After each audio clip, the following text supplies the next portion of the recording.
Comienza ya el primer panel de esta conferencia, que será un panel que va a analizar la reforma migratoria en Estados Unidos y los posibles efectos que tendrá, si es que se aprueba, en los países de América Latina.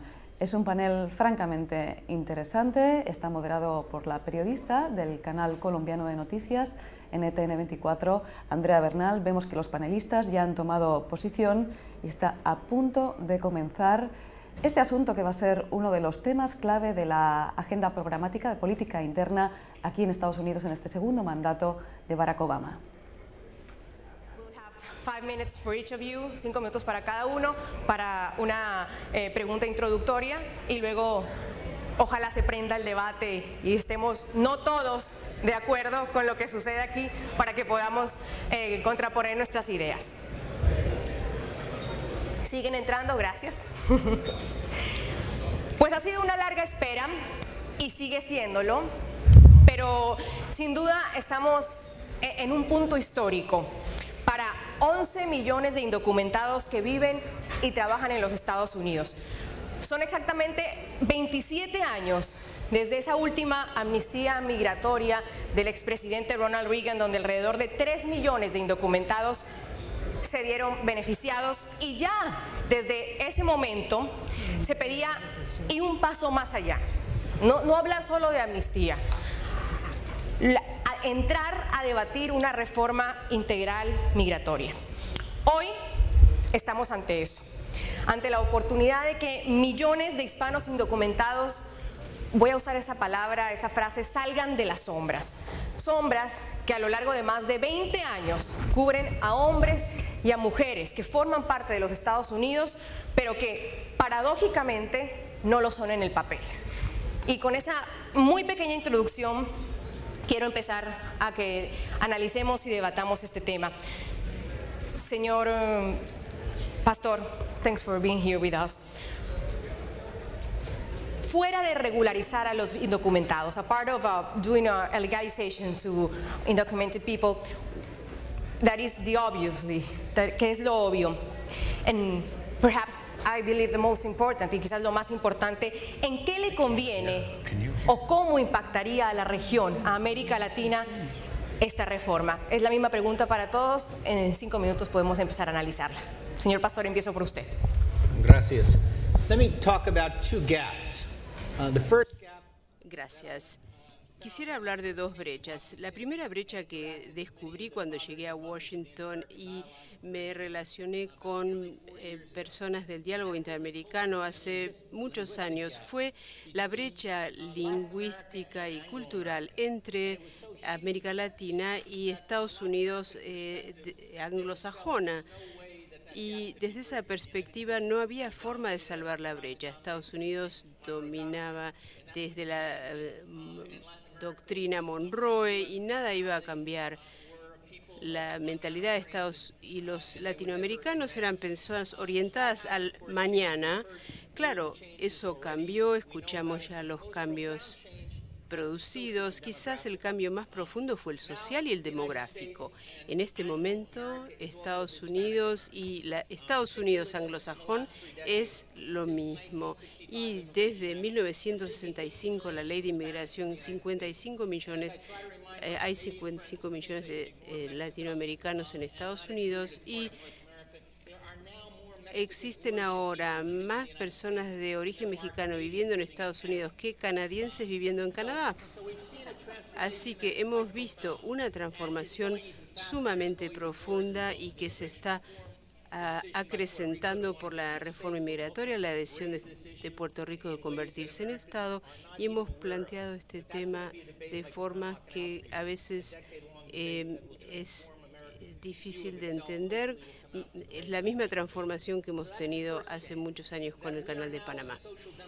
Ahora tenemos una integración social y demográfica entre Estados Unidos anglosajona y Latinoamérica. Y esto plantea el tema de la reforma inmigratoria. Hay una gran brecha entre demócratas y republicanos.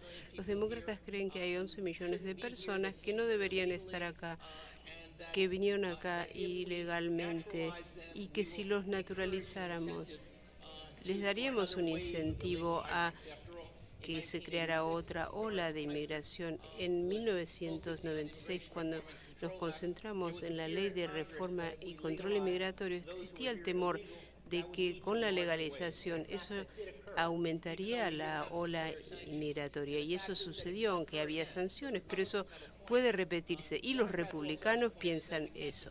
Los demócratas también piensan que no podemos deportar a esas personas. Ahora, ¿cómo salvamos esa brecha? La solución es bastante simple, pero en este momento no nos estamos concentrando en eso, sino en cómo asegurar y garantizar las fronteras. Hemos gastado 200.000 millones de dólares en el último decenio y hemos construido elementos de contención, una pared y una mayor militarización en la frontera. Hace 10 años el Banco Latinoamericano de Comercio me pidió hacer un estudio para reducir la brecha entre México y América del Norte, porque es eso lo que atrae a la gente. La gente no viene para servicios públicos, sino para trabajos por sus jornales. Y la única forma de detener la inmigración ilegal es reducir la brecha de ingresos. Y lo que descubrí es que si invertimos 20.000 millones, podemos reducir esa brecha en un 10% y mejorar la situación. Pero todos nos preguntan cómo vamos a conseguir 20.000 millones de dólares por año, y ahora estamos utilizando ese dinero para garantizar que no pase la gente por la frontera, pero hay otras formas más de conseguir fondos para salvar esa brecha. Esa es una solución a largo plazo, pero a corto plazo uno solo puede detener la inmigración en los lugares de trabajo, no en la frontera. ¿Cómo lograrlo? Obviamente necesitamos un sistema de identificación con un sistema biométrico para identificar a la persona individualmente. No es difícil, se hizo en las elecciones en México, en India, en Irak. Se puede hacer, eso se aplica a todo el mundo, y si se hace en el lugar de trabajo va a ser eficaz. Si las personas solo pueden conseguir trabajo, las personas que están legales, eso se facilitaría y se reduciría la confrontación entre demócratas y republicanos sobre el tema de la identificación, etcétera. Si tuviéramos una tarjeta de identificación con datos biométricos, eso reduciría el problema y garantizaría que no hubiera otra ola. Esa amnistía sería posible porque es una solución moral y no llevaría a una mayor ola de inmigración. Hay otras soluciones que tienen que ver con una mayor fiscalización y vigilancia en las fronteras o factores económicos. Hay otras formas de resolver el problema y es necesaria una conciliación entre los partidos políticos y entender que estas distancias demográficas y geográficas no son tan importantes ya. ¿En qué le conviene a América Latina? ¿Cómo impactaría a América Latina esta reforma? Porque el momento que estamos viviendo rompe el mito de que la reforma migratoria es simplemente un asunto interno de Estados Unidos. No es un tema exclusivo de los Estados Unidos, es un tema de política exterior. Sin embargo, el procesamiento histórico del tema de la migración entre los Estados Unidos y América Latina se ha tratado alrededor, primero, de vehículos bilaterales y multilaterales, a pesar de que el problema articula varias sociedades, y en segundo lugar, ha seguido la tradición estadounidense en política exterior de poner preeminentemente los temas de seguridad en su agenda. Y yo creo que alrededor de este tema se pueden discutir 4 ideas en alrededor de 1 minuto cada una, según instrucciones de Michael Shifter. La primera es que la agenda de los Estados Unidos se caracteriza por la preeminencia de los temas de seguridad. La segunda, que estos temas de seguridad, cualquiera que estos sean, se construyen social e históricamente. Luego, que la reforma migratoria persiste en la tradición de justamente poner como prioridad esta agenda. Y la cuarta idea, que también parece obvia, es que América Latina no tiene ningún tipo de respuestas organizadas como región y las que existen son muy débiles en casi todos los casos, con la excepción de México. Luego de la Guerra Fría es evidente que la región, que América Latina, deja de ser de interés estratégico prioritario de los Estados Unidos, porque no hay temas de seguridad que articulen la agenda de los Estados Unidos y pongan en riesgo su existencia misma. Los temas de seguridad que quedan son de carácter social y algunos son tradicionales, el conflicto colombiano, pero el conflicto colombiano es muy lejano. Los temas de narcotráfico, de delincuencia internacional organizada, los temas que los Estados Unidos vinculan al problema de la migración, del terrorismo y finalmente el de la migración, que se construye sobre todo a partir de los ataques del 11 de septiembre como un tema de seguridad, cuando en rigor es un tema de carácter social. ¿Cómo se construyó a finales de la década de los 60 y en los años 80 y a lo largo de todos estos años el tema de las drogas como un tema de seguridad? Si hubiésemos construido e invertido el mismo presupuesto en el tema de las drogas, si lo hubiésemos construido como un tema de salud pública, y si hubiésemos invertido en hospitales, en campañas de prevención, en rehabilitación, en lógicas que se acerquen a los individuos y que discriminen los patrones de consumo, las drogas que se consumen, con esa misma cantidad y con esa misma intensidad, probablemente los resultados habrían sido muy superiores a los que tenemos ahora, en que se ha invertido en helicópteros, ejércitos, policías y agencias de inteligencia. La migración se está construyendo también como un tema de seguridad. Incluso llegamos al absurdo de suponer que la migración existe como consecuencia de la actividad de las bandas de delincuentes internacionales organizadas que promueven el tráfico de personas o la trata de personas, que no es el tema de la migración. Por supuesto que esas lógicas existen como consecuencia de la ilegalidad, pero el tema de la migración supone justamente la lógica de interconexión de sociedades distintas en los países de origen y en los países de destino. Además, un ámbito social extraordinariamente dinámico, ¿sí?, en globalización, que supone globalización de la producción, que supone globalización de las finanzas, que supone globalización de los mercados, pero que no supone globalización de la libre circulación de las personas.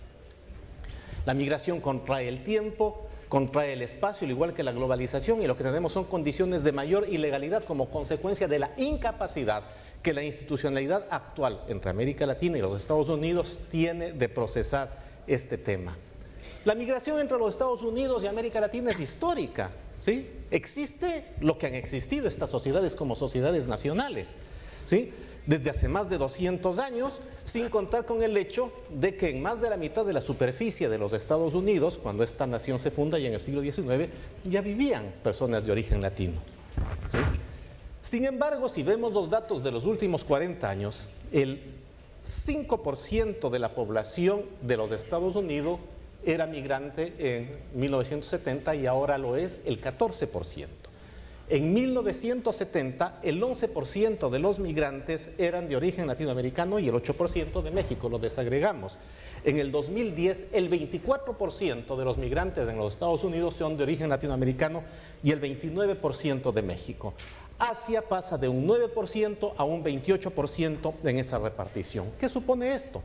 No, supone obviamente cambios de carácter estructural que los estados no están en capacidad de controlar, la globalización, y para los Estados Unidos y para América Latina supone cambios profundos en el tejido social y cambios profundos en las lógicas de intercambio entre estas sociedades.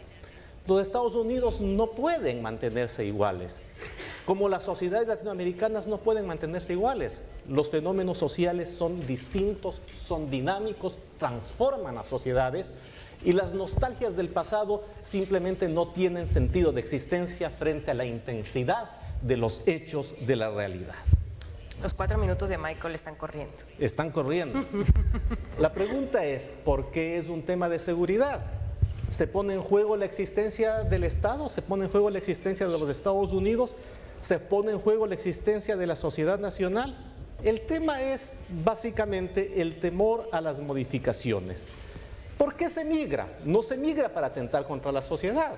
Se migra por causas económicas, se migra por razones que tienen que ver con reunificación familiar, y estamos hablando de los 300 años de historia de estas sociedades juntas, y se migra por razones políticas. En los últimos 30 años en América Latina, luego del advenimiento de los gobiernos civiles, cada vez menos se migra por razones políticas. La reforma, y con esto, y estamos en la cuarta idea, sin embargo, sigue esta tradición.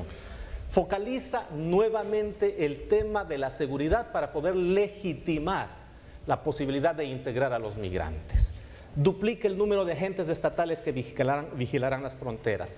Construye 1.200 kilómetros adicionales del muro que separa a México de los Estados Unidos, y no vamos a hablar mal del muro porque es como obvio hablar mal de todos los muros. Son 35.000 millones de dólares extras para medidas de vigilancia. ¿Sí? El periodo de legalización de los migrantes puede extenderse hasta 3 años, hasta 13 años, las penalizaciones son grandes. A cambio de lo cual, si se regularizara, la sociedad estadounidense recibiría un dividendo de alrededor de 900.000 millones de dólares en los próximos 20 años. Las respuestas de América Latina son reactivas. América Latina hace poco, puede hacer poco por influir en esta política, con excepción de México. Vinculan agendas económicas con temas de migración en términos bilaterales cada uno de los países, pero ¿qué posibilidades tiene una sociedad como Bolivia, como Ecuador, como Guatemala de modificar la agenda doméstica de los Estados Unidos? Se acepta, por lo tanto, el discurso de seguridad y la cooperación que se da ¿para qué? Para controlar fronteras. Los presupuestos de cooperación internacional de los Estados Unidos con América Latina están destinados hacia las lógicas de los agentes seguritizadores, policías, ejércitos, entidades de inteligencia. El bilateralismo tiene pocas posibilidades de éxito. ¿Qué es lo que tenemos como escenario político? La posibilidad de influir a partir de las propias comunidades de migrantes en la agenda doméstica de los Estados Unidos, que sigue, a pesar de ser un tema extraordinariamente obvio en su transnacionalidad, tratándolo como un tema doméstico reducido a su propio espacio nacional. Señor Cárdenas. Gracias. Bueno, primero habría que decir que la reforma migratoria supondría una excelente noticia para miles de personas y familias. Eso en primer lugar. En países como los nuestros, que históricamente han tenido altos niveles de migración hacia los Estados Unidos, con comunidades que rebasan los millones o los cientos de miles de personas, el impacto de cualquier decisión que aquí se tome en relación a la migración será enormemente relevante. De hecho, en los últimos 30 o 35 años no hay un tema que haya determinado más las relaciones entre Estados Unidos, México y por lo menos el Triángulo Norte de Centroamérica que el tema migratorio. Últimamente el tema de crimen organizado, pero a lo largo de estas últimas décadas, sobre todo el tema migratorio. De los 11 millones de indocumentados que viven en los Estados Unidos, una altísima proporción son mexicanos y centroamericanos. Ahora bien, hay que decir que las características de la migración en la región no son las mismas que hace unos años. La demografía, la dinámica económica cambian, el origen y el destino específicos, así como el perfil de los migrantes, no son necesariamente los mismos que hace unos años. Por ejemplo, la migración neta de mexicanos a Estados Unidos se aproxima a cero hoy. El flujo tiende a equilibrarse y hoy hay en México más personas nacidas en los Estados Unidos que nunca antes en su historia. Ahora, no por ello la aprobación o no de una reforma migratoria en los Estados Unidos deja de ser relevante para México, todo lo contrario.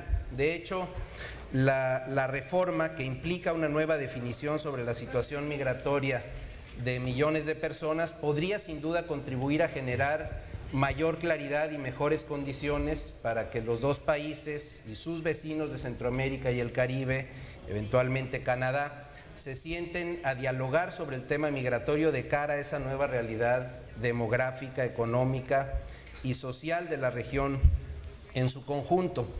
Yo creo que hoy existen las mejores condiciones para que se apruebe una reforma migratoria en los Estados Unidos. La población latina ha mostrado con mucha claridad su peso electoral. Eso lo reconocen ambos partidos políticos. Inciden donde ya incidían, inciden donde no incidían antes, y creo que eso está quedando claro. Por supuesto que hay resistencias, producto de la inercia, producto de una retórica anti-inmigrante reiterada, de una visión que criminaliza al trabajador indocumentado, que se refleja en distintas legislaciones locales, y también por otro lado hay resistencias derivadas de consideraciones que tienen que ver con la seguridad nacional y de las que ya hablaba Adrián. También hay que decir, hay críticas fuertes desde el otro extremo del espectro, a mi juicio justificadas la mayor parte de ellas, en mi opinión. Se cuestiona el endurecimiento extremo de la frontera, la militarización, el enorme gasto que ahí se va a hacer, y por otro lado la dificultad para que una cantidad significativa de los 11 millones de indocumentados pueda cumplir con los requisitos que se establezcan para acceder a los beneficios de la reforma. Aún así, creo que el ambiente es más favorable que en años previos y la posibilidad de que finalmente se apruebe es real. Eso sí, si el involucramiento de Estados Unidos en un nuevo conflicto bélico en el Medio Oriente no complica las cosas. Todos entendemos perfectamente que el secretario Kerry no haya venido el día de hoy, dada la circunstancia que se vive, pero no entenderíamos, sería muy lamentable que un tema de la importancia de la reforma migratoria nuevamente se pospusiera, como ya ocurrió en el pasado, o que quedara como rehén de otras discusiones que no tienen nada que ver con el tema que a nosotros nos ocupa. Y evidentemente posponer el tema, relegarlo, no sería una decisión sensible e inteligente de cara a América Latina. Por otro lado, termine la idea, por favor. Si esta reforma se hace realidad, pues será un punto importante para los Estados Unidos en relación a América Latina. Hay que decir que a nuestros países, a nosotros, no nos gustan una serie de medidas que se están tomando como compensación para ganar los votos necesarios en el Congreso y que la reforma pase, y que son las que ya mencionamos. Es la militarización de la frontera más militarizada del mundo, dijo el senador McCain después del muro de Berlín. En fin, no nos gusta esa parte, pero yo debo señalar, en el caso de México, una encuesta reciente revela que a pesar de esto, la gente apoya la idea de una reforma migratoria. Está clara que la moneda de cambio no nos gusta, el gobierno mexicano ya expresó su desacuerdo ante estas medidas, pero aún así consideramos no suficiente, pero sí muy necesaria y muy positiva la concreción de una reforma migratoria en Estados Unidos. Gracias. Señor Cárdenas, lo que he escuchado de nuestros tres invitados me dan un paso adelante. Es que hay quienes ven desde afuera y desde muchos gobiernos de América Latina, de México por supuesto, pero también de América del Sur, ven en la reforma migratoria en Estados Unidos una tabla de salvación para la región. ¿Hablando de qué? De lo social y lo económico. ¿Lo ve así también? Muchos analistas económicos y sociales lo dicen. Las remesas de los migrantes, por ejemplo, la condición social, como van a vivir nuestros migrantes en Estados Unidos. ¿Es una especie de tabla de salvación también para la región? Bueno, indiscutiblemente el tema de migración es crítico para el bienestar futuro económico de los Estados Unidos, y por ende lo mejor que puede pasar a nuestros hermanos del hemisferio es una economía saludable en expansión por parte de los Estados Unidos, porque podemos ser mejores socios de comercio. Hoy en día, por ejemplo, en México, hoy en día tenemos más comercio con México que con Brasil, Rusia, India y China puestos juntos. O sea, hace que mientras más saludable esté la economía norteamericana, más saludable va a estar el comercio con nuestros hermanos en el hemisferio, y por lo tanto el beneficio para todos es una economía saludable. ¿Cómo se llega ahí? Bueno, ahí es donde vamos. Yo soy un inmigrante a los Estados Unidos. Cuando yo llegué a este país de niño, el 80% aproximadamente de las personas que vivían en los Estados Unidos eran llamados anglosajones. Si mi tabla de vida está correcta, que así espero que sea, cuando llegue ese momento, yo voy a fallecer con primera vez en la historia de los Estados Unidos que minorías en la población van a ser la mayoría de los conciudadanos en los Estados Unidos. Nunca en la historia de nuestro hemisferio han habido tan dramáticos cambios demográficos como está sucediendo en mi generación en los Estados Unidos. ¿Y qué es lo que está pasando? Aparte de eso hay una segunda parte. Y esta segunda parte es que en los Estados Unidos cada familia tiene 1.5 hijos de averaje. Para mantener la población no creciente, sino estable, hacen falta un 2.1 hijos. ¿Qué quiere decir? Que cuando el año 2030 se retiren los baby boomers, que es mi generación, vamos a perder 76 millones de trabajadores en los Estados Unidos. Y las personas que pueden ocupar esos escaños van a enumerar solamente 46 millones. Quiere decir que vamos a tener una escasez de 30 millones de empleos de aquí al año 2030.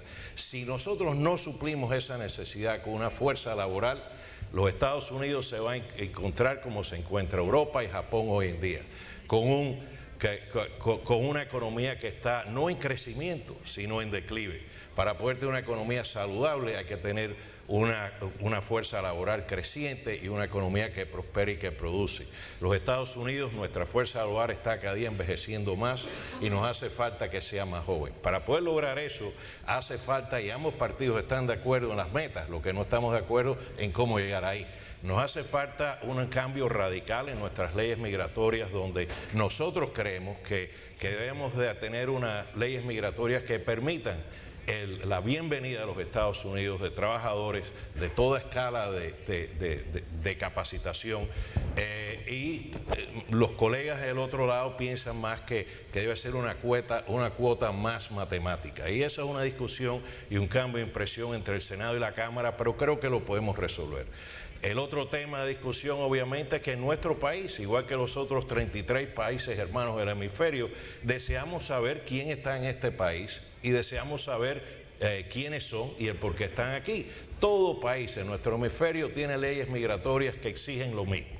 Los Estados Unidos, y yo creo que me he leído muchas leyes migratorias, creo que casi todos los países de nuestro hemisferio, y ninguna tiene regulaciones más ligeras que los Estados Unidos en cómo tratar a los inmigrantes que llegan ilegalmente a nuestro país. O sea, hace que hay que tener un aspecto humanitario de esto, hay que tratar a nuestros 11 millones de personas no documentadas aquí de una manera humanitaria por dos razones. Primero, porque muchos llevan aquí mucho tiempo, muchos vinieron de niños y es el único país que conocen, pero más importante aún, francamente, es porque su estancia aquí depende en el futuro económico de los Estados Unidos y el porvenir de este país. Así que por eso estamos de acuerdo que hay que darle una salida legal. Hay algunos amigos míos en el Congreso que quieren darle un paso a la ciudadanía y otros que prefieren solamente darle un estatus legal porque su llegada aquí no fue legal. Yo estoy a favor de resolver el problema. Creo que todos los documentados que están aquí lo más que quieren es no tener que despertarse a medianoche con la pesadilla de el migra tocándole en la puerta. Así que yo creo que vamos a poder llegar a una solución. No va a ser fácil, está complicado. En la Cámara hay algunos amigos míos que no ven ese futuro a largo plazo que yo estoy envisionando, compartiendo con ustedes, pero me siento confiado que vamos a lograr ese fin porque es tan importante para el futuro vitalicio de esta nación que no nos podemos dar el lujo de errar en esto. Y creo que trabajando en conjunto todos tenemos que llegar a un acuerdo migratorio, el cual para llegar a él vamos a estar de acuerdo que primero no va a ser la ley que cada uno de nosotros preferimos, sino una ley que todos podemos estar de acuerdo en trabajar en juntos y conseguir un acuerdo colectivo. Y segundo, tenemos que asegurarnos de que implementamos esa ley tal como está redactada, para de esa manera tener la confianza que perdimos en el 86, cuando se adoptó esa ley, se otorgó la amnistía y no se vio de acuerdo a todos los otros de todas las otras partes que tenemos. Pero yo soy un creedor que va a haber ley migratoria en los Estados Unidos. Creo que va a ser la clave para la prosperidad económica de esta nación. Y por último, creo que esa prosperidad económica de los Estados Unidos es para el bienestar de toda Latinoamérica. Y creo que todos vamos a mejorar por ello. Señora Meissner, pero mientras, yo siento que hay como dos escenarios. El escenario que estamos debatiendo y hablando de la reforma migratoria en Estados Unidos y puedo usar esta palabra, una corresponsabilidad que tienen América Latina y los países de América Latina, que son nuestros migrantes. Porque mientras se debate en Estados Unidos la reforma migratoria, ¿ustedes creen que los países de América Latina están reconociendo las fuerzas que impulsan a la migración autorizada a Estados Unidos? ¿Como qué? Como la falta de oportunidades económicas, las educativas, la inequidad social en los países, teniendo en cuenta que si no se enfrentan estas causas, la inmigración no disminuirá y en otros 30 años estaremos hablando de este mismo debate, de otra amnistía, de otra reforma migratoria integral. ¿América Latina es corresponsable? ¿Ha cambiado esa visión de esos países que tienen la responsabilidad también?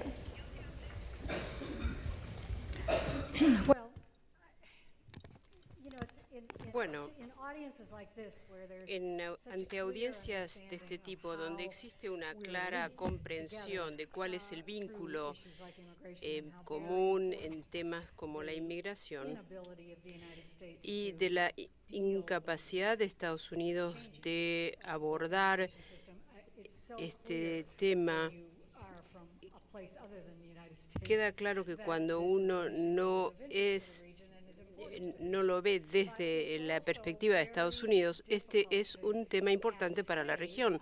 Pero también es difícil decir lo que creo que todos estamos de acuerdo al escuchar este debate, que no importa cómo sea de importante para la región, es también un tema político interno fundamental en este momento.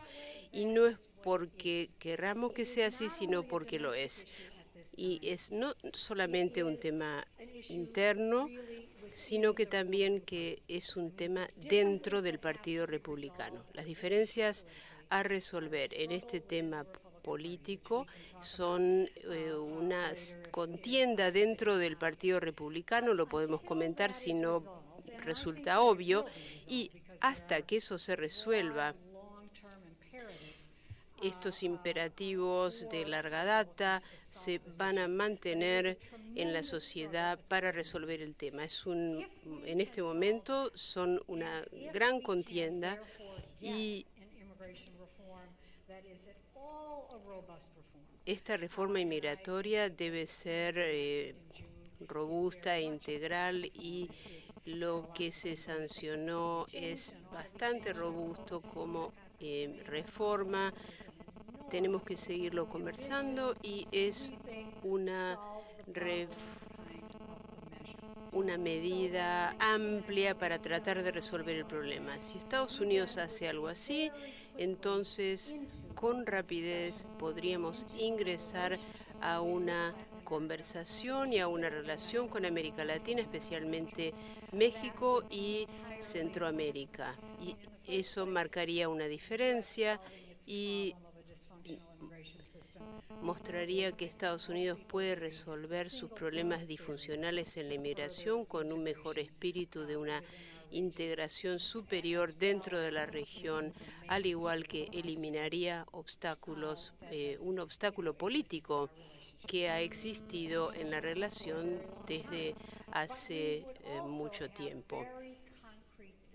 Además, tenemos aspectos muy concretos en los que tenemos que abordar conjuntamente de inmediato la legalización de un programa para hasta 9 millones de personas. Es algo que nunca antes ha logrado Estados Unidos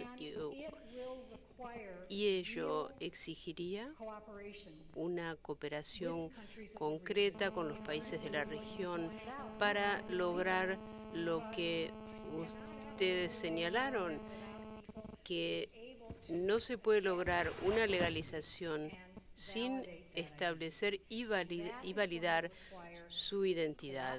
Ello requerirá la cooperación con México, con los países de Centroamérica y estamos hablando del 70 u 80% de las personas de la región de América Central y América del Norte. Eso sería una forma constructiva para tratar de superar, en mi opinión, el antagonismo y las dificultades que han existido entre Estados Unidos y los otros países de la región en temas de inmigración. A largo plazo, la agenda es más amplia y encaja con el tema de la movilidad dentro de la región y a nivel mundial, porque como mi colega señaló, Estados Unidos es un país que necesita la inmigración para poder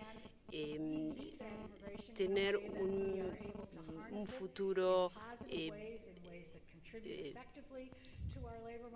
provechoso y poder tener un mercado de trabajo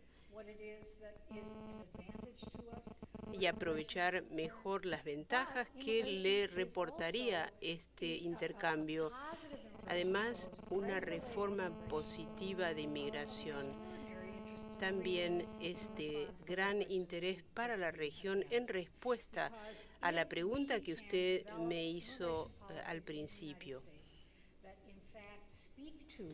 Estas políticas de inmigración tienen relación con el mercado de trabajo y nuestras necesidades de capital humano, lo cual estimularía los cambios que necesitamos para los países que están enviando inmigración ilegal, y eso no solo le conviene a Estados Unidos, sino que es sumamente importante para el futuro y la prosperidad de los otros países de la región. Nuestros invitados aquí hablaban de uno de los temas más polémicos, quizás la seguridad fronteriza. Más del 80% de la inmigración no autorizada de Estados Unidos procede de América Latina. Para contrarrestar la inmigración autorizada, muchos cuestionadores, sobre todo de la cuestión de seguridad en la frontera, dicen que son más efectivas las medidas que aumentan el desarrollo económico de los países generadores de inmigrantes, sobre todo Centroamérica, en lugar de las medidas de seguridad de la frontera y de aquellas que endurecen las leyes de migración, porque al final no es ese el problema de fondo, y yo sé que estoy pareciendo muy en el mismo tema, pero quiero involucrar a los países de América Latina en esta reforma migratoria, aunque la señora Mason nos decía que es una política más local. Hemos un poco entrado en el debate que no, que sale más allá de las fronteras, que tiene que ver con nuestra región.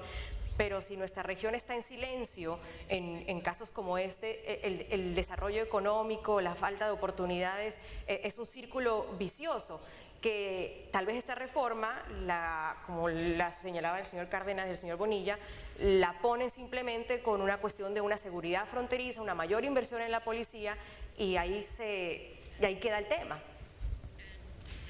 ¿Te puedo contestar en inglés? Como quiera. I'm the only politician in this group. No. Soy el único político aquí.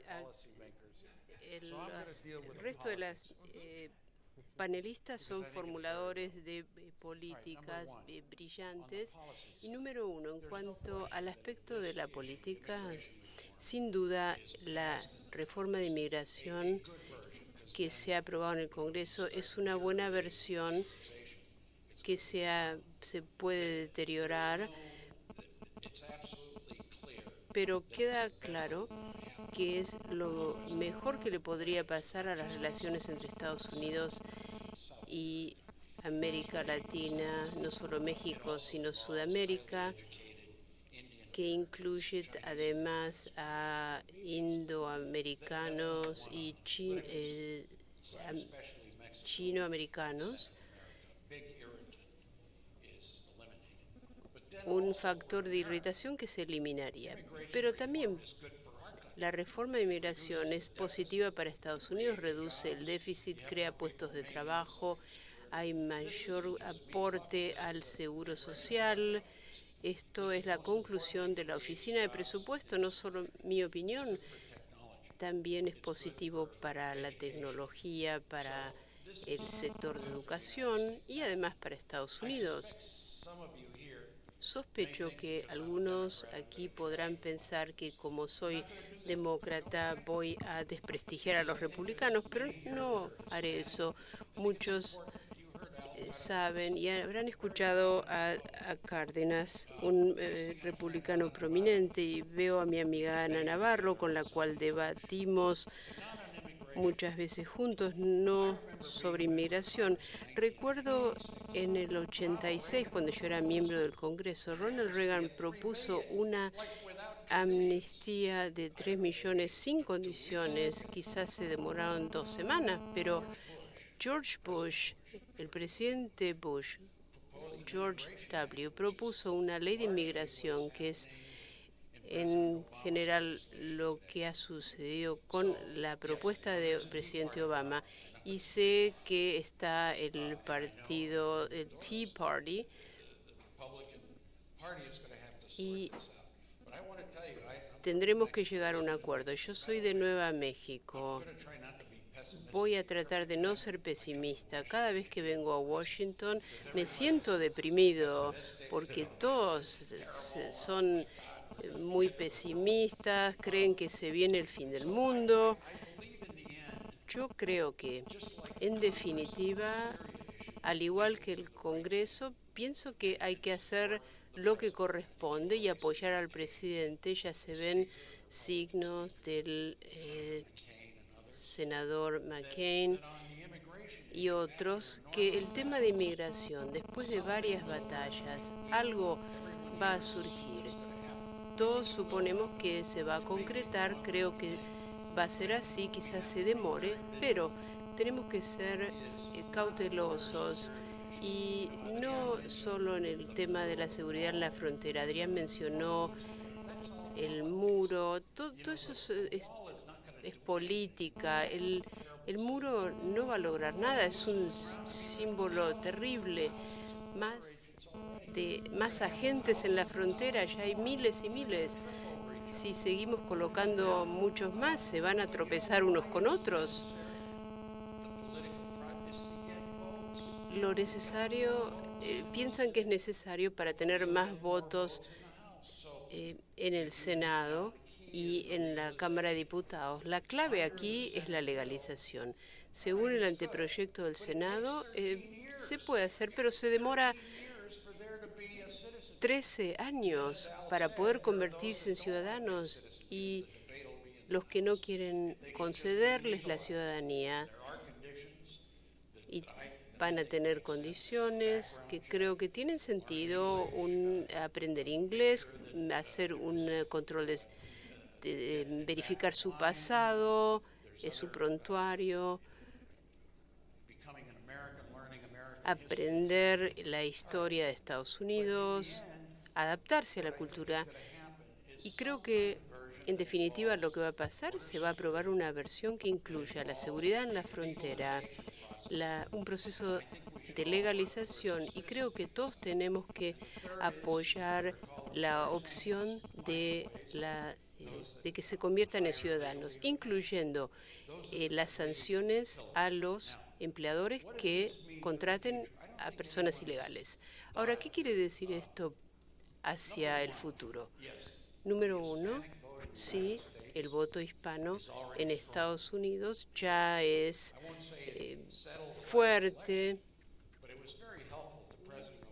Fue muy útil para el presidente Obama, que está a favor de la reforma inmigratoria. Existió la percepción de que Romney no lo era, y existe la sensación de que quizá la administración no lo intentó un poco más.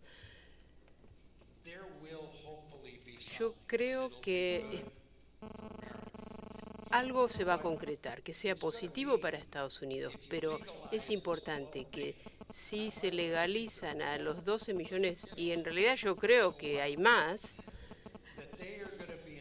pero que ellos van a ser parte constitutiva de la sociedad de Estados Unidos. Piensen en los miembros del Congreso, los dominicanos que eligen en Nueva York, centroamericanos, guatemaltecos, chilenos, la plétora de representantes que van a ser parte futura y este es mi segundo comentario. Siempre pienso que los sectores del lobbyismo de la comunidad de Israel, ya vemos cómo actúan. Ahora, nosotros tenemos un sector de lobbyismo para América Latina. Creo que tendría que haber representantes de Latinoamérica que aboguen por la democracia, los derechos humanos, la transparencia, la educación, las cosas que son importantes para el sueño americano. Me he reunido con el presidente Peña Nieto y en realidad a Lázaro Cárdenas lo que yo le envidio es que imagínense si uno se postula para candidato y se llama Lázaro Cárdenas, es como George Washington en Estados Unidos. No tendría que haber dicho eso, creo. Pero recuerdo haberle dicho al presidente Peña Nieto, tuvimos una excelente reunión, que este debate de inmigración está detenido y quizá tenga que decir algo sobre la importancia de una reforma migratoria. Y me preguntó, ¿tendría que decir esto? Es algo interno. Pero quizás sí. Imagínese si usted se proyecta en forma positiva. Cuando se apruebe el anteproyecto, los mexicanos van a decir que fue Peña Nieto el que me ayudó y eso es bueno para su futuro. Usted me da un paso para hablar de lo político. La reforma migratoria, y empiezo por acá y no sean tan tímidos, el que quiera jump in puede hacerlo. ¿Es un premio para la comunidad hispana o lo ven también como un beneficio electoral para ganar votos? Escuchaba los votos del señor Richardson que hablaba dentro del Senado o la Cámara de Representantes. Yo voy más allá. Los demócratas quieren seguir teniendo el voto hispano. Los republicanos quieren recuperarlo. ¿La reforma migratoria es también una herramienta electoral? I don't think there's any question. If you look, the last Republican who won the presidency in 2004. El último republicano que ganó la presidencia, Bush, ganó el 44% del voto. Romney, el 46%. Los republicanos quieren cambiar las cosas. Yo creo que eso fue lo que cambió el debate en inmigración en los últimos años. Pero como Bill y otros señalaron, tenemos un debate en el Partido Republicano, pues yo creo que en un momento Karl Rove le dijo a George Bush, cuando Bush le dijo, me fue tan bien con los hispanos, si hacemos esta política migratoria, a los republicanos les va a ir muy bien en las elecciones. Y Karl Rove dijo, sí, te fue muy bien, conseguiste 35% de los votos en Texas. Pero eso significa que los demócratas consiguieron 2 votos por cada uno suyo y la respuesta de Bush, no se me había ocurrido que era así la cosa. Yo creo que al resto de los republicanos sí se dieron cuenta, pero por lo menos había parte del Partido Republicano que pensaba que sí podemos llegar a los extranjeros. Así que esos votos están ahí disponibles y es un tema político. Representa buena política. Y trato cada vez que tenemos un argumento, una presentación sobre el tema de inmigración, de dirigirme primordialmente a la razón por la cual esta nación necesita una reforma migratoria. Porque pienso que el que actúa en buena fe y el que actúa para adoptar medidas que ayuden a su país se va a beneficiar. Yo soy un gran creedor en el buen sentido común del electorado norteamericano. Y creo que eventualmente, el electorado tiene un sentido sobre si las cosas van bien o no van bien. Y estimo de que adoptar reforma migratoria, explicarla correctamente, tal como estamos haciendo aquí hoy, va a ser un beneficio enorme a la nación y que sea el conciudadano el que determine quién se merece más crédito. Eventualmente eso no es tan importante como hacer lo correcto.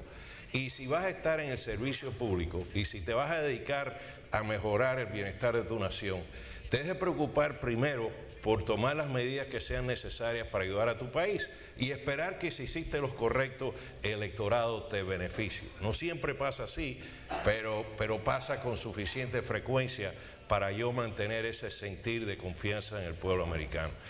Yo creo que es un grave error para nosotros conversar de quién se beneficia y quién no se beneficia de adoptar la reforma migratoria. Miren, les voy a dar un ejemplo final.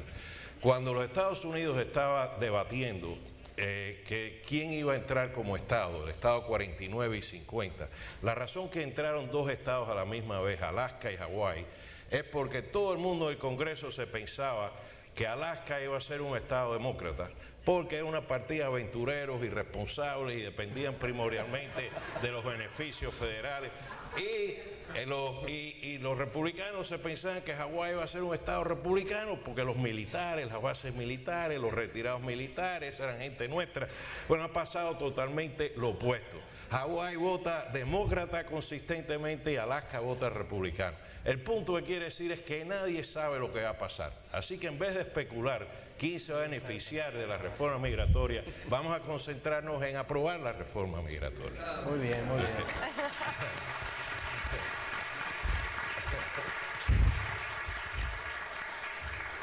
Pero sí cree el resto que entrar en esos cálculos políticos es un grave error, como dice el señor Cárdenas. En el corto, es absolutamente lógico, es explicable. Uno no puede comprender la toma de decisiones sin tomar en cuenta qué es lo que ocurre en la sociedad local. La reforma migratoria sin duda es beneficiosa no solamente para los migrantes, sino que es beneficiosa para los Estados Unidos, porque los réditos de la reforma en términos de impuestos son realmente grandes en la primera década y se duplican en la segunda década con la regularización del trabajo de las personas que en este momento están ocultas. Es bueno para las personas que están dentro de los Estados Unidos, es bueno para aquellos que van a ser regularizados. Hay una serie de principios incluso constitucionales en los Estados Unidos que son violados consistentemente con el no reconocimiento de la existencia de estas personas y volverlas explícitas. En el largo plazo, sin embargo, vincular, y es inevitable, la política local, que en este caso supone la adquisición de votos, a estas lógicas de seguridad, el muro, los militares, los satélites, la vigilancia, en el largo plazo no soluciona el problema estructural de la migración, porque va a haber de todas maneras migración ilegal, porque los migrantes ilegales que van a venir de todos modos a los Estados Unidos no van a ser migrantes temporales que van a regresar a sus países. Es imposible, el riesgo es muchísimo mayor, de tal manera que estos migrantes van a venir para quedarse en condiciones de igualmente de precariedad o de mayor precariedad que la que actualmente existe. Los lazos transnacionales de todas maneras van a existir, las sociedades van a seguir modificándose. Hipotecar estas políticas de conseguir votos a largo plazo va a tener algún tipo de consecuencias negativas. El tema va a seguir siendo la migración ilegal y migración ilegal va a seguir existiendo hacia los Estados Unidos. Señor Cárdenas. Bueno, yo creo que no solo aquí, incluso en nuestros países habrá quien trate de sacar rédito político a la reforma migratoria que se está discutiendo aquí como un asunto soberano de Estados Unidos, porque yo debo decir que al menos en México, en alguna medida se vive esto como un tema que nos involucra profundamente, donde tomamos parte, donde tomamos partido, y bueno, no faltará quien trate de sacar rédito político de esto. Sin embargo, a mí lo que realmente me preocupa, creo que primero coincido con mi tocayo, hay que hacer lo correcto y después pues políticamente la gente decidirá para dónde vota o para dónde no vota. A mí lo que realmente me preocupa es, desde la perspectiva de Latinoamérica y concretamente de México, qué consecuencias pueden tener algunas de las medidas que se están incluyendo en la reforma, concretamente el endurecimiento de la frontera. Pero ese es un precio que hay que pagar para esa reforma. Bueno, a mí no me gusta la idea de esas medidas, no creo que sean necesarias. Ahora, si así se decide en Estados Unidos, pues con eso vamos a tener que lidiar, me queda claro. Pero, ¿qué consecuencias puede tener? Uno, los cruces fronterizos serán más difíciles, aunque también muy previsiblemente, porque así lo indica la experiencia, los migrantes encontrarán la manera de pasar para acá, como lo han encontrado a lo largo de la historia. Mientras haya una oferta de empleo y una necesidad en nuestros países, eso va a seguir ocurriendo. Ahora, la población flotante, tanto de mexicanos como de centroamericanos en las ciudades fronterizas de México puede aumentar. El costo, lo que cobran los polleros, la incidencia del crimen organizado puede aumentar, dada la mayor dificultad de cruzar. Estas son cuestiones con las que vamos a tener que lidiar. México concretamente, por su condición triple o cuádruple, diría yo, de país de origen, de destino, de tránsito y de retorno voluntario o no, tiene que estar preparado para lo que venga con la reforma. Yo creo que deberá hacer mucho más de lo que hace para garantizar la vida y los derechos humanos de los migrantes que transitan por su territorio.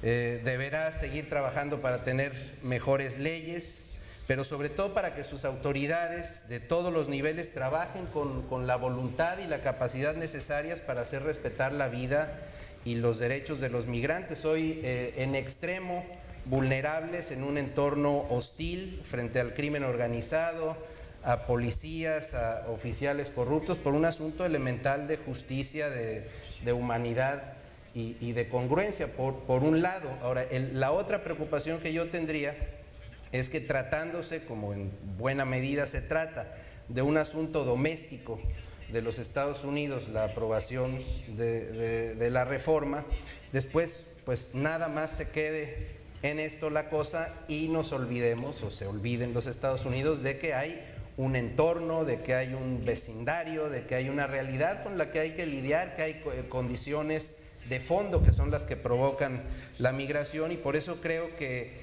la aprobación de la reforma, que es un asunto efectivamente de los Estados Unidos, de la jurisdicción de los Estados Unidos, debiera abrir paso a un diálogo más integral, de preferencia sistemático, en relación a la nueva realidad demográfica, económica de la región, para abordar el tema migratorio desde una perspectiva que nos involucre a todos, desde una perspectiva de desarrollo, de complementariedad económica, de competitividad como región, de desarrollo del capital humano, etcétera, etcétera, yendo pues mucho más allá de lo que la reforma, con todo lo positivo que pueda tener, va a poder ir. Señor Richardson, ¿y qué opina de esos riesgos? Sí, mira, Lázaro, no te enojes, te voy a decir algo que por eso te envié ese elogio primero.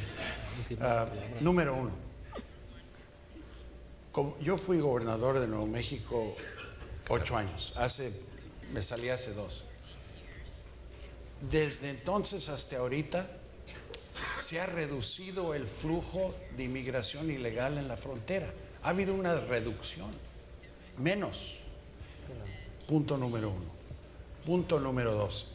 Lo que quiero decirte es, esta inmigración ilegal tiene que ser peleada por los dos países, por México y Estados Unidos.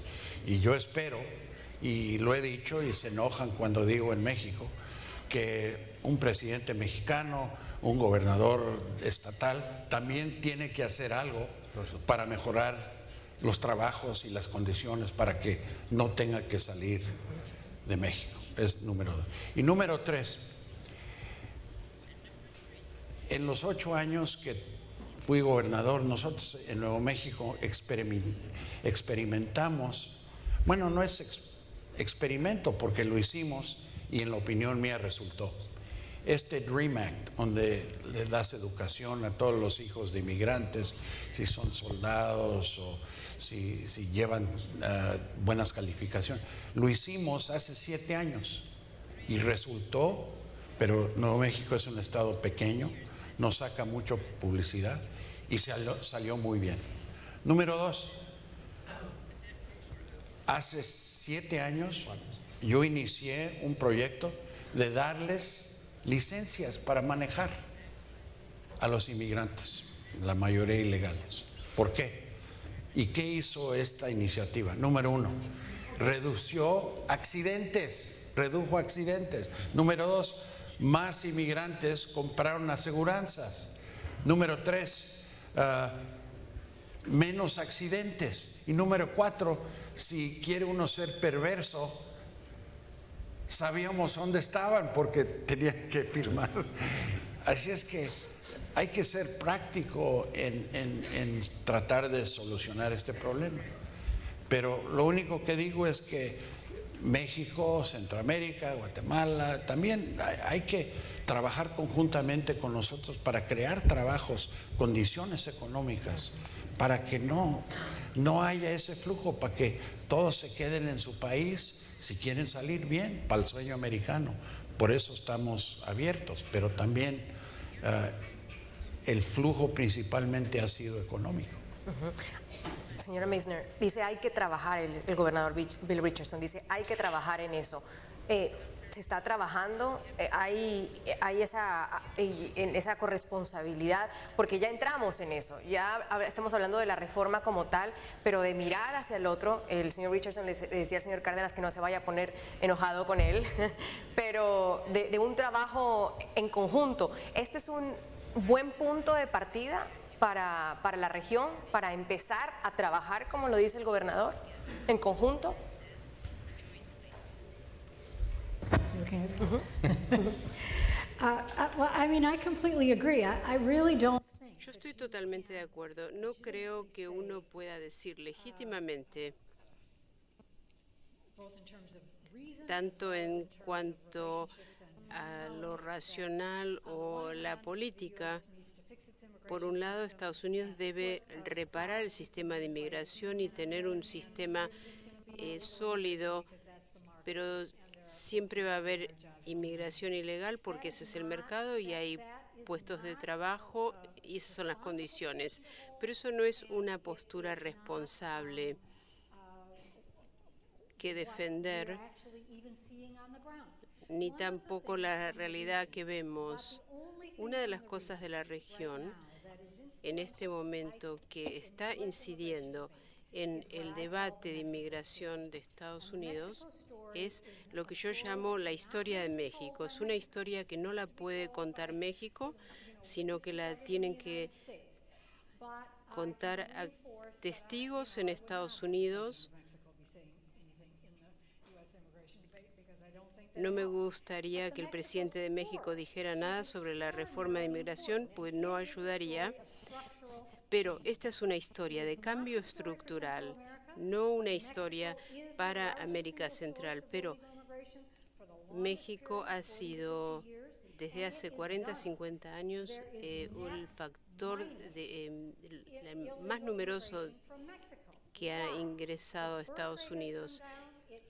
Y la tasa de nacimiento ha decrecido, es comparable a la de Estados Unidos. La clase media está aumentando en México, las personas están exigiendo cosas de su gobierno y están encontrando un futuro en México. Los jóvenes ya no están viniendo a Estados Unidos en los mismos números y parte de eso es cómo se implementa y se hace observar la ley. Pero creo que la combinación del aspecto económico en Estados Unidos, la reducción en el número de puestos de trabajo, las condiciones en México y la observancia para que se acaten las leyes, eso ha cambiado la realidad y tenemos que proyectarlo hacia el futuro, porque la idea de que esto pueda ser un círculo que se siga repitiendo cuando la economía cambie no es viable para la región, ni para nuestra relación, ni para los países que están enviando personas. No es positivo que la economía se base en compartir personas a las que se les paga bajos jornales, y ese no es el tipo de futuro al que queremos aspirar. Claro, siempre va a haber inmigración ilegal. El foco es la escala de la misma. Esta es una economía inmensa Y si hay inmigración ilegal en los niveles como existen ahora, eso estaría bien. Y por favor, no repitan lo que acabo de decir. Esto es off the record.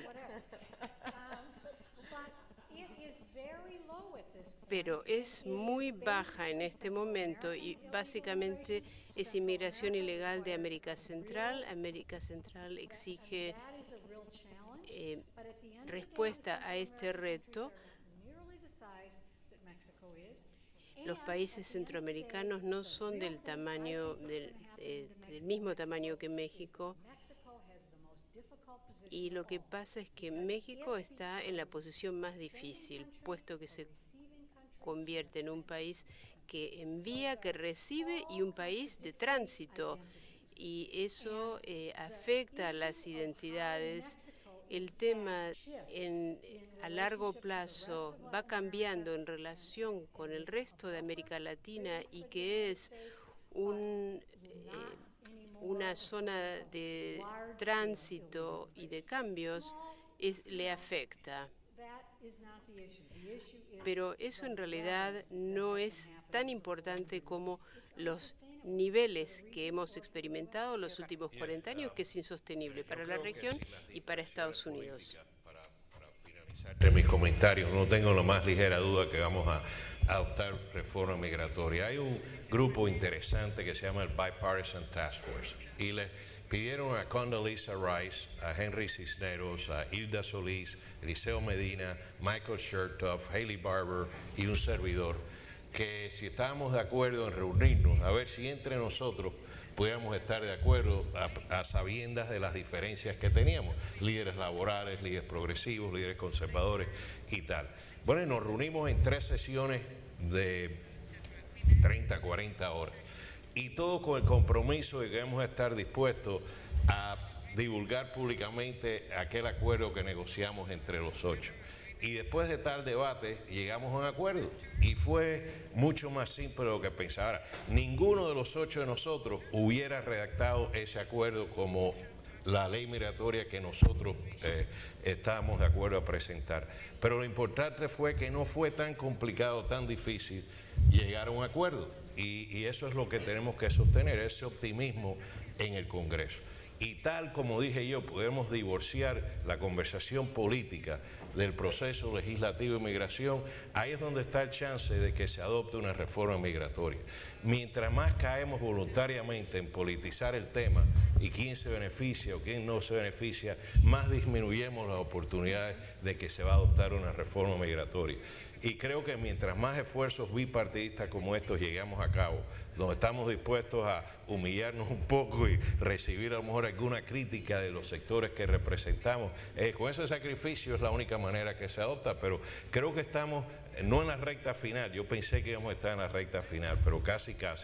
Y lo importante es seguir empujando y evitar las distracciones. Michael ya me hizo señalar que tengo 5 minutos. ¿5 minutos? No. En 1 minuto, a ver si lo logramos. Ya hemos hablado de cómo reforzaría las relaciones entre Estados Unidos y América Latina, económicamente, socialmente. En el almuerzo hablábamos de cómo Estados Unidos está mirando a América Latina. Cuando llegó el presidente Obama, se acabó con esa frase del patio trasero, se dijeron que las relaciones iban a cambiar. Esta reforma migratoria, en términos de relaciones entre ambos países, muestra como una mirada diferente hacia el continente. ¿Le dan esa lectura un respeto hacia nuestros conciudadanos, hacia los hispanos en Estados Unidos? En 1 minuto cada uno para cerrar, por favor. In honor of Michael and organizing this thing. En honor a Michael por haber organizado esto, como Doris presentó sus declaraciones más fuertes y después las retiró, yo voy a hacer lo mismo. Es importante mantenernos en el tiempo. Que faltaba 5 minutos. Ok. ¿Alguien quiere más cerrar? Sí, tal vez es necesario tratar de construir o de imaginar el problema de otra manera. A lo largo de esta conversación lo hemos imaginado cómo controlar la migración. Y si es que el acta migratoria que los Estados Unidos están aprobando ahora es un instrumento para controlar la migración.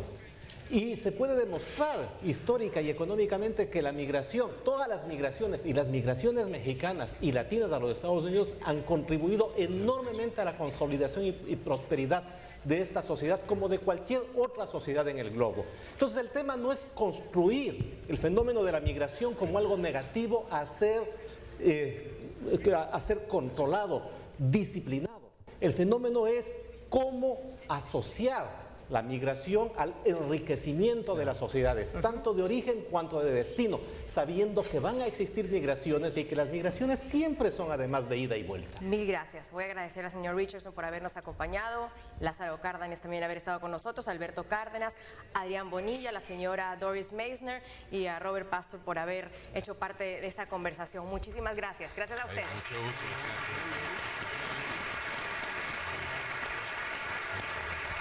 You deal with this issue every day, right? But if you open it up